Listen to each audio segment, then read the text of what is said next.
delighted that we're gathered together here to discuss something really important.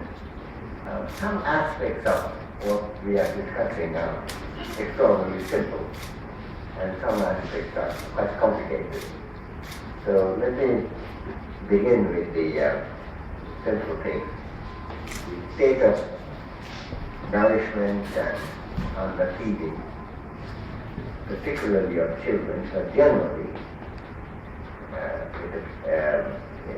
biases of various kinds, but overall picture is one of deficiency of the kind, which is really extraordinarily striking, especially for a country which is been growing fast, which has raised its income several fold over the last few decades, without making a dent on the extent of undernourishment of the country, at least a dent that what could have been expected in the light of the progress that's taking place generally in the economy. So there is an issue of failure of the Indian growth picture to reach people. That does not in any way reduce the importance of having economic growth, quite the contrary. There are two issues there. One is that economic growth is very helpful in raising people's income, particularly if the growth is participatory and even the poorest people find some way of getting employment and income. And secondly, as growth takes place and the public revenue in the hands of the government increase, and that's increased about 4 times or more in the course of the last 20 years, the question is how is that spent in dealing with this manifest problem of deprivation in India. Of which food and nutrition is a very big part, it's not the only part. The health, the neglect of health care is a big thing, the continued neglect of education at certain levels is certainly another.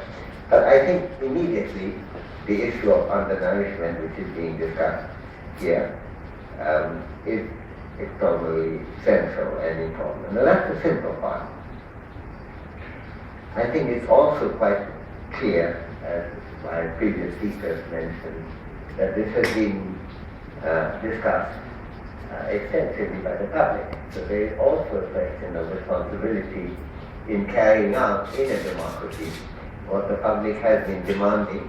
And there haven't been really many discordant voices on this subject. It's not that there have been some stunning argument given.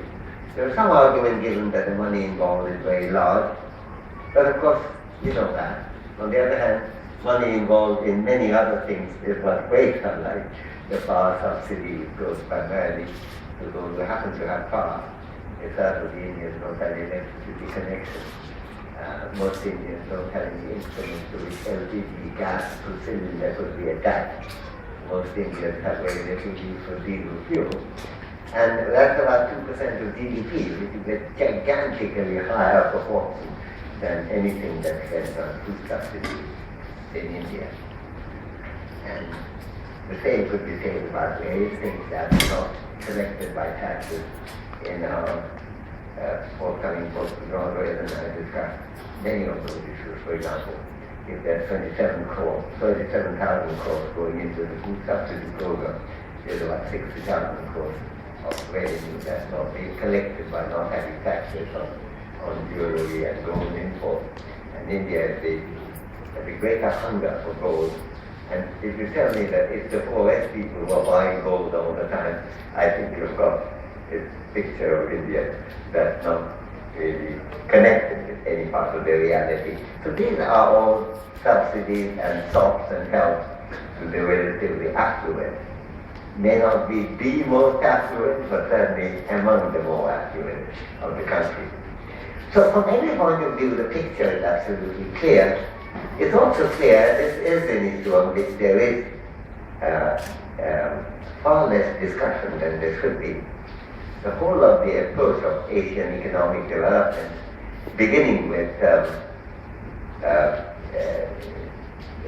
really extraordinarily enlightening debates in Japan in the 1860s at the time of Meiji Restoration have been how the state, by providing the particularly focused on elementary education then, but other responsibilities too which the state has, and then allowing the market to function within that structure without support, they can achieve things that could not be achieved elsewhere. And indeed, that has been the story of Japan and Korea and Taiwan in a different way, Hong Kong, Singapore, and indeed China in a big way after some initial rather confounding period of the Meiji Fall and Cultural Revolution and the early years of the reform when the healthcare was taken off the governmental schedule, but then it came back in a big way, and it is now 95-96% of the population in China are covered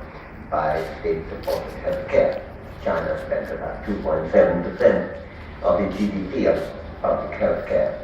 Governmental expenditure on healthcare, we spend about 1.2%, which is less than half, even in percentage terms. In absolute terms, it's about a fifth of what the Chinese spend because their income is higher and their populations are larger. So, I think what we have to look at the Asian picture is that there is no conflict between growth and what is sometimes called handout, because it's through having a capable population able to provide intelligent, reason, and able work, that economic growth could be sustained. Sustainability has an environmental aspect which is very big, but there is also the question that is it based on the development of human capability in a way that growth could be sustained. In my judgment, one of the things that's happening now in the slowing of the growth rate is not just a question of lack of this commercial policies or that which could be set right by, I don't know, foreign investment in retail trade, which is, I'm not against it, it's a fairly trivial issue, but its impact on the economy can't be anything very large.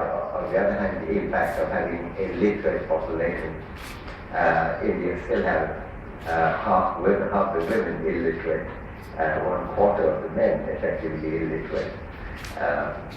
By having a literate population, by a not famished but well-fed population, by a skilled population with good healthcare and good education, we can make the growth rate also sustainable. Growth rate is not needed for its own sake, but it's a good instrument, and it's an important instrument. So rather than thinking about whether you should be growth or anti-growth, we should think about understanding what leads to economic growth. And the big story of Asian economic development is the total complementarity of human capability advancement and the persistence of high growth rates. Now the examples come not just from Asia, but from elsewhere too, Latin America, etc. We could illustrate that. But in Asia, there's already plenty of examples. So at any level, in terms of well-being, in terms of freedom, in terms of what people want, in terms of what they need to sustain economic growth, issues like feeding people remain very, very central. That's the easy part of the story, even if it's made hard by a rhetoric which tends to distort the picture, as if by making people more able, less and more healthy, you're hurting economic growth rather than helping it. How that thought got into people's minds, it requires some psychological research, but it's certainly not something which could be sustained on the basis of anything like a critical economic scrutiny. Now the complicated part is that if that's clear, and it's clear, it may not be clear to experts, it's clear seems to be to the people at large, there's a huge amount of demand for it. How could in a democracy we may have difficulty carrying it through? Now, part of the problem, of course, is that there can be any bill, for any bill, there will be some provisions with which we should call we have reason to quarrel. Kavita already mentioned some of the limitations of the present food security bill. The question to remember here, however, the alternative to having a bill with some defect is not to have a bill with no defect, but to have no bill at all. So that you have to think in terms of what is it that you get by passing this bill and what you will get by not passing this bill.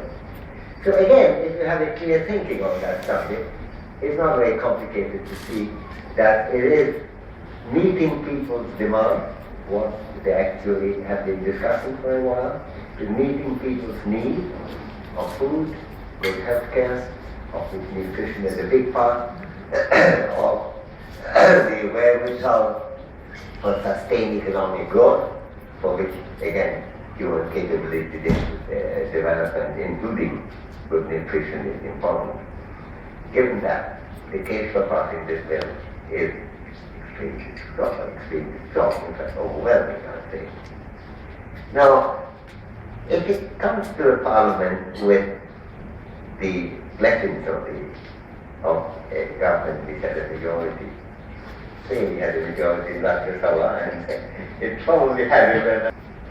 And the question is, what's the difficulty in parliament in passing it? What's the difficulty in democracy? Now, I think that we have to look into two aspects of democracy.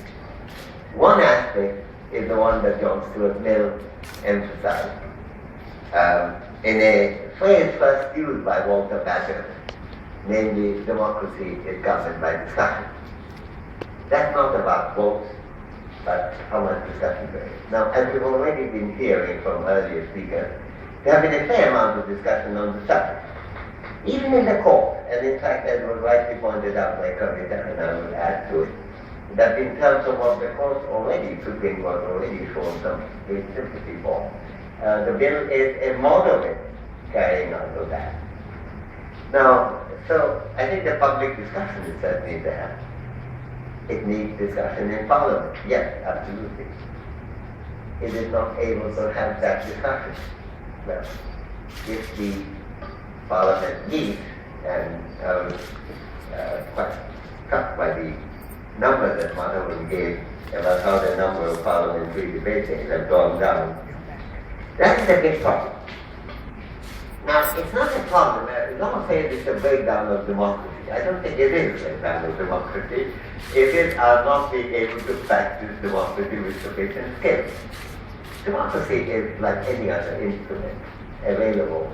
And there's no point in saying that we ought to change the system. There's nothing particularly extraordinarily wrong with the Indian democratic formation. It's a question of how to use it. Now, just to give an example, in America, one of the difficulties that has come up is that many subjects on which there is a majority, for example, in the Senate, cannot be discussed because there is a provision saying with 60 rather than the Senate or something like that, rather with the 50-61 votes, you can't get in because unless you have 60%, you cannot have filibuster-proof democracy. So Americans meet, unlike Indian parliamentarians who try often not to meet, but what they can do is to filibuster, just go on talking. And recently we had an example, almost competing with Krishna Menon in the United Nations of a 14-hour speech. I've never tried that. I think it's the maximum longest speech I've ever given. It's probably 45 minutes. But I'm full of admiration for people who can do it.